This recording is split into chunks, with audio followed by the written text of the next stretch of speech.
Eat, sleep, bet, repeat. Although I haven't been doing much sleeping lately, I'm not going to lie to you. It's been a busy couple days here for content over at Elite Fantasy. But you know what? This is the life. We love it. We're not complaining about it.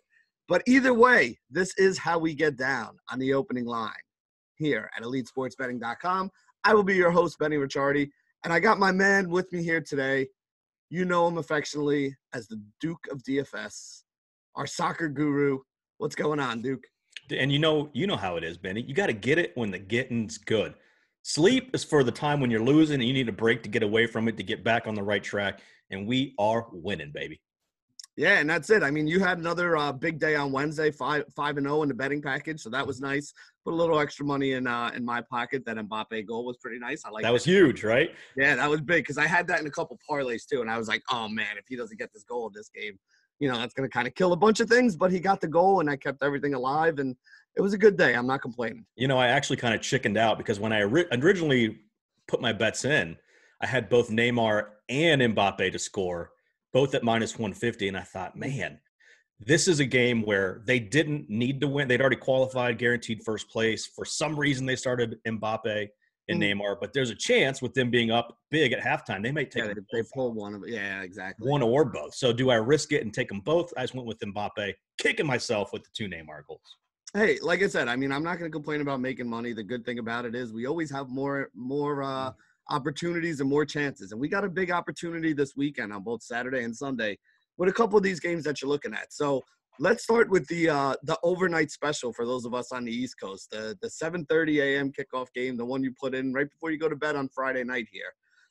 It's actually a worst versus first situation here with Watford being 20th in the table right now and Liverpool being first. Liverpool has a plus 26 goal differential. Watford has a minus 21 goal differential, which makes a lot of sense. I mean, it's a team that was goalless 3 of their last 4 games right now. The other game was a 2-1 loss, I think, to Southampton, if I'm not mistaken. So, Watford just really not looking like a very good football team right now. Yeah, and you're stealing all my shine, Benny. These are all my stats here, man. Good, you're doing the research. I love it.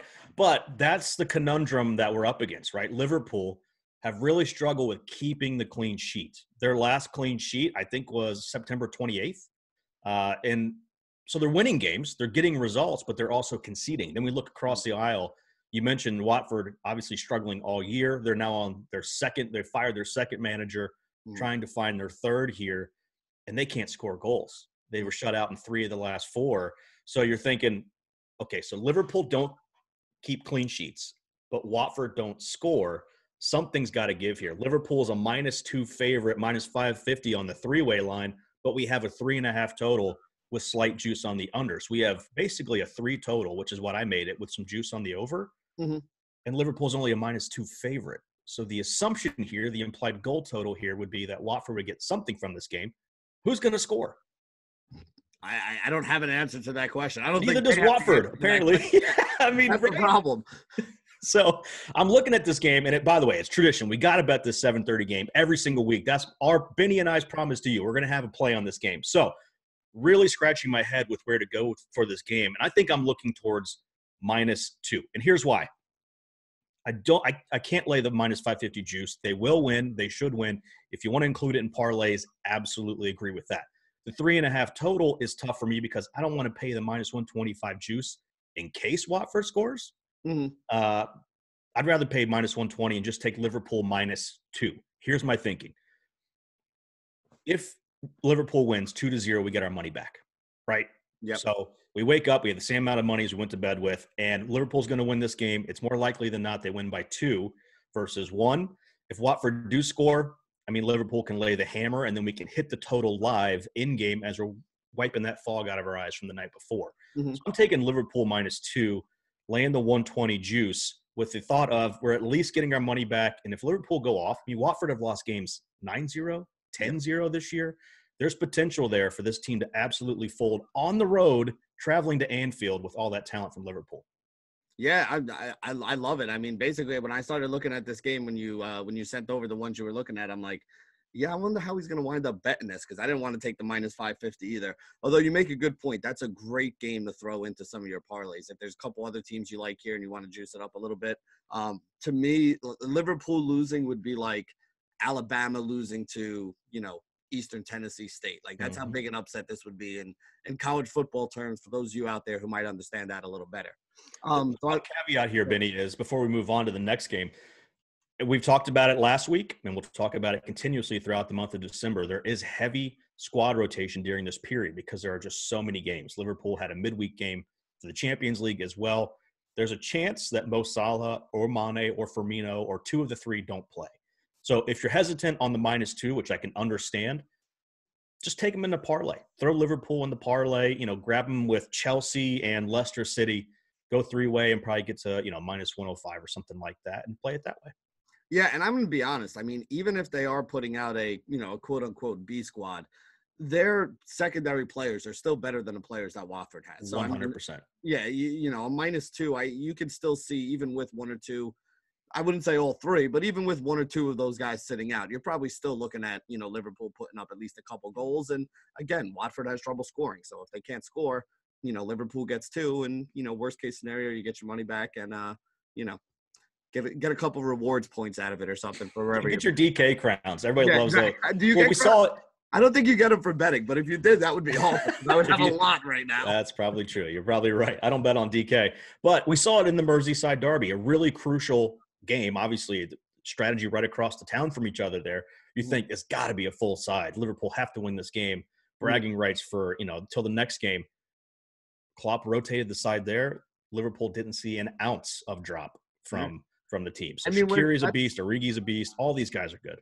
When you have these teams that play in all these, all these different tournaments as well, they build a deep team for a reason, because they know they're going to have, a whole bunch of games in the middle of the week, and they're going to have a whole bunch of guys that you can't just keep running guys out there for 90 minutes all the time and not expect them to break down. So even if it's you give one guy a break here, one guy a break there, the drop off from their starter to their second level player is still a guy who's probably a world-class player playing for his country and, has been around the block a few times. So it's really not that big a deal, in my opinion. And by the way, they kept a clean sheet last week against Bournemouth. So Liverpool 3 or 4-0. Let's go. Yeah, I like it. All right, so you have a game in the afternoon that you were looking at here as well. Burnley and Newcastle, two teams in the middle of the table here. Only 4 points separating them. Burnley has 22, Newcastle 18 on the year. Both teams with negative goal differentials. So what are we looking at here? Yeah, and Burnley's been in really poor form of late. I actually go into detail as to why I think that is and why this is a potential turnaround spot in my article over on elitefantasy.com for our DFS side of things. But these managers all have press conferences the day before, or 2 days before the games. And Steve Bruce, the manager for Newcastle, came out and said, Matt Ritchie's out, Jamal Lascelles is out, St. Maximum is out, he is out, Almiron and Shelvey are questionable. I mean, that's half their damn first 11. And they're not a deep team. We talked about the depth from Liverpool. This is a team in Newcastle who can't afford to lose a St. Maximin in the attacking third, right? They can't afford to lose their captain in the back. So usually I'm going to wait for team news in a situation like this, but the line's already started to move in Burnley's favor. So right now it's -105, and it was, I think, +115 yesterday when I saw it on one book. So we're already seeing some significant movement. So I'm going to go ahead and grab that on the three-way line. Burnley to win at home against a depleted Newcastle side. Yeah, I like that one. And you said it already moved from plus money to -105 or something, and that's on the three-way, right? That's on the three-way, correct. Yeah, so I mean, the money's really pouring in that case, and people are really leaning that way as well. So I think if you're interested and you're listening to this, you might even want to pause this right now and go put that bet in. Go grab it. I mean, I'm a big wait for team news guy because typically lines don't move that much. But for this instance, with it already going that way, and me liking Burnley anyway in the matchup, Newcastle themselves have struggled to score goals. So, I looked at the draw no bet, quite honestly, for Burnley when it was in the plus money. Draw no bet, I think was at like -120, -125, something like that. With this team news, I mean, literally, if they don't have – Shelvey scored 2 of their last 3 goals. The guy can't stop scoring goals from the midfield. They haven't had a forward, this is Newcastle, score since August. There's a million reasons not to like Newcastle in this game. This is, for me, more not liking Newcastle than loving Burnley. Now, you said the Burnley, the draw no bet was -125 before the news, right? So it's probably got to be, I don't know, minus. Let's see what it is. -150 now, something like that. Oh, my God. It's -250. -250 for the draw no bet. So. Yeah, so that kind of shows you how big of a how big of a move this has been. I mean, that basically doubled right there. They halved what they were giving you back on a win. So, yeah, that's going to be a big one there. I like the Burnley one. Burnley, though, I mean, is this a team that you could even mess with the goal line as well on this one? Is it that bad for Newcastle? Or because I'm trying to find some way to get some more value out of it. You know what I mean? Certainly. The tough part for this is, Benny, it's a low total. It's a 2.5 total, minus 140 juice on the under. This is truly like a 2 total game with slight juice on the over, because Newcastle literally just can't score. If they have all these injuries and the team news that they're going to put out, they just won't be able to score. Burnley has been in terrible form. Now, they do have Chris Wood, who was banging in goals for fun earlier in the year. Ashley Barnes is a decent forward as well. Dwight McNeil's healthy and playing okay. So they can get some things done on their side. But I'm not sure I want to attack this from a minus 1.5 type perspective. Yeah. From Burnley. I just don't know if they score enough goals. So get the minus 105. The goal line right now is, minus a half a goal, minus 105 as well. So not much difference there. All right, so here it is. How about this one then? Give it to me. How about we put Burnley together with Liverpool? We use the Liverpool minus 500 on that one. We use that here. We put the two of them together. Does that at least get us over plus money? So we're getting back more than $1 on a dollar? Let's see. I don't think it will, but let's put it together. Minus 105, right? Minus 105 and minus 550 on a parlay. Okay. Yeah. Minus 550, minus 105. So it's, 100 to win $131. All right, so that's good though. I'll take plus 1.3. And I mean, listen, to me, Liverpool's a lock. So if you were gonna bet on Burnley anyway, you might as well throw Liverpool in there as well. Yeah, so if you're gonna throw 100, I'd rather get back 131 knowing that Liverpool's gonna win anyway than get back 97 cents on the dollar or whatever it is. Right. Yeah. That's a good point, Ben. That's one thing I love to do. A couple years ago, actually, was just pick a side and parlay it with a couple of the 10 o'clock games the night before. You wake up, you already got 1/3 of that parlay done or half that parlay done. It's such a bonus heading into. And the other thing too, I mean, I do this with football a lot of times with the 1 and 4 o'clock games as well. If you want to hedge a little bit on there or try to find yourself a middle when you have that situation, right. Now instead of getting minus 105 or minus 110 on Burnley at kickoff, that means that the other team's going to be somewhere around like plus 200, plus 300. If you wanted to try to, put a little bit of money on the other side, you can guarantee yourself a profit when you know that you're going in there already with, a plus 131 when everybody else who has to bet on it at that point is taking minus 110 or, if the line keeps moving the way it's moving, might even be minus 125 or minus 130 at kickoff. So it's a way to lock in a little more upside for you. And like I said, if you're going to go bet Burnley, take it now before the line keeps moving. Right. Now, you did have another game you liked. You said a game on Sunday, right? Man U Everton is a Sunday game? Yes, it is. Sunday morning. Everton obviously fired their manager. They got the interim manager boost last week. A big 3-1 Chelsea win over Chelsea. I think that was an early game, too. We may have been on Chelsea on that one. We were on Chelsea because that was one that killed a couple parlays for me. But I made up for it on the later game, so that's okay. So for me, I actually like the other side of this game. Give me inform forwards all day long. That's why Leicester are dominating. Jamie Vardy can't stop scoring goals. Mm-hmm. That's why Southampton are out of the relegation zone. Danny Ings can't stop scoring goals. Marcus Rashford is in the form of his life. Yes, he's playing left wing, typically coming off the left side, but he and Martial are dominating up front. Everton, this line honestly makes no sense to me because I had United minus 190 at home to take on Everton. They're sitting at minus 130 now. They got the big bump from the interim manager, right? They released the anchor that was Marco Silva, and it had a natural increase in everyone's charisma, ability, everything to get that win over Chelsea last week. But if you go back and look at their goals, first goal was quality. Poor marking from Conte, actually, to leave Richarlison for the header. The second goal was so fluky. I mean, Chelsea was in that game. Kepa rolls the ball out, inexplicably turns the ball over, a quick counterattack, jumble in the box, and then a guy's clearing the ball. It hits, I think it was, I don't even know whose knee, Calvert-Lewin, and Megs Kepa. Like, so many things had to happen for them to get these goals. It's just the natural increase from Duncan Ferguson, a club legend, coming back to be the manager, interim manager, fluky bounces, everything went their way. And I think there's going to be a natural decrease to the overall team's ability, regression back to the mean, if you will. Duncan Ferguson's been in there running a couple training sessions. He now has to pick a second starting 11. Does he make changes? This, to me, is lining up as a Man United win. Yeah, you know what? A lot of times when a team, we have recency bias in sports betting, and a lot of recency bias sets in as well. So I think a lot of people looking at that game last week and seeing, oh, Everton played really well and, wound up beating Chelsea and really putting a hurting on them. I mean, you look at the final score, it was 3-1. That was a pretty big win for them in a game that a lot of people thought Chelsea was going to wind up on top in. But it's not like Man United hasn't been playing well. I mean, they played Manchester City and Tottenham in the last 2 weeks, beat them both 2-1. I mean, those are real quality victories as well. Everton, they have some talent, but they're not the quality of those two teams that Manchester United just beat. So I think people are kind of undervaluing the fact that Manchester United is really good, and Everton looked good last week, but there's a difference between having a good game and, being a good team that has everything together. I'm not sold that they're a good team that has everything together and is ready to turn it around. No, this is a team that made really aggressive moves in the transfer window this past summer. High expectations. Talking about top 4, top 6. I never really saw that. Top half for sure. I think their position at the table now is not where their talent lines up, but it's a lot of square pegs and round holes, honestly. Yeah. And Man United, you can think they just had 2 massive wins, like you mentioned, Benny. Tottenham, Man City. They do play better against the better teams. Everton, the way that they play, aren't going to sit like a Burnley or someone like that. Yeah. And they could leave space in behind. And that pitch at Old Trafford is so huge. There's so much space. The athleticism, the way that United play really is going to come to fruition there. So, I just love United in this situation. Yeah, I always take your United takes with a little grain of salt. There's a little grain of salt. You're a Man U guy. So, but I actually am on board. I kind of agree with this one as well. I think, now what are we looking for? What are we looking to bet on with them?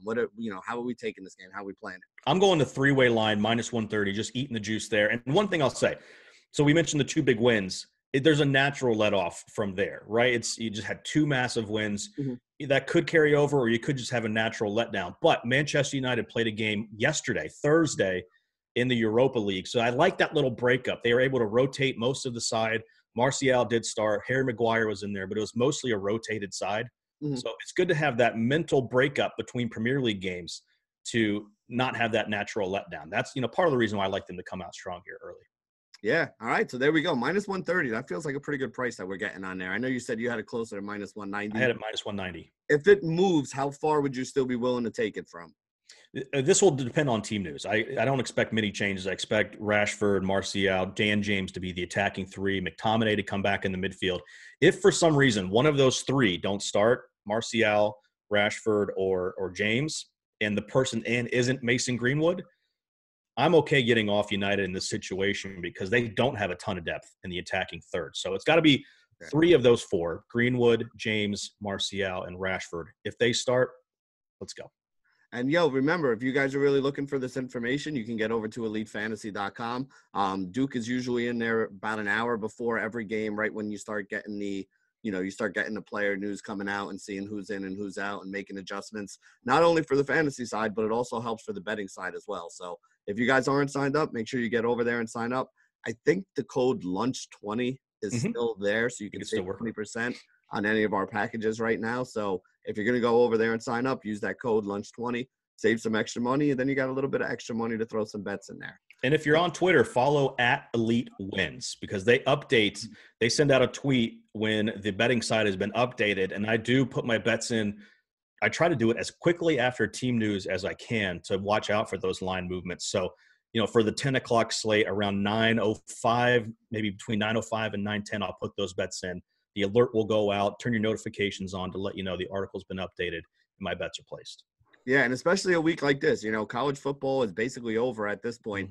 We'll have some of these bowl games starting to come up that we'll start talking about later on, but gives you something to do on a Saturday and Sunday in the morning before the NFL lineups come in and, before the college basketball and the professional basketball games come on if you're looking to get some action early in the morning. Get that green, baby. That's it. Keep it rolling all day long, right? Money never sleeps. So for my man Duke, I'm Benny, and this has been another episode of The Opening Line. Benny, let's do one more. Go ahead. Want to give him one more? Give him one more what? One more bet, baby. Let's do 4. Let's do a 4-pack. What the hell? You got another? My beer's coming 6-pack, but I'll give him a 4-pack. And I need your help on this one, Benny, because explain to me why Wolves Tottenham is a 2.5 total. I guess they're thinking Wolves can't score. Right? And that was last year's Wolves. Hmm. The difference in goals for last year and this year is about a goal difference. What's And the juice on that? I'm literally looking at this Got to be morning. like It's minus minus 130 or something, right? minus 115. That's not bad then. That's And you not think bad at about all. Tottenham, they're scoring goals for fun. They're conceding goals in every single game. Yep. Bayern just took them behind the woodshed in Champions League. Wolves are scoring goals. Diego Jota can't stop scoring goals for Wolves. Tottenham are scoring goals. I am hammering this over. I might be an idiot. I might be a total square on this, but I get Wolves play the top teams tough, right? We know that traditionally. Traditionally, it could be, a draw or something within a 1-goal game, but this could be 2-1. Honestly, I think it's a 2-2 type of game. So I think even over 3.5 could be tasty if we get a goal in the first 10 minutes to hit that live. I don't know that I'm going to do it pregame. And again, we'll wait for team news. This is a Sunday game, but I'm hammering this over, man. If you can get that live, you'll probably be about plus money too. And it's not crazy. You know what I would like to see? I'd actually like to see Wolves get the early goal. That'd be nice. Because if Wolves get the early goal, I like the 3.5 even more. Hit that over 2.5. All right, so there you go. We got a fourth bet in the package for this weekend. So now you guys got 4 ways to make money and 4 things that we can talk about next week when we come back. But that doesn't change the fact that he's Duke and I'm Benny, and this has still been the opening line.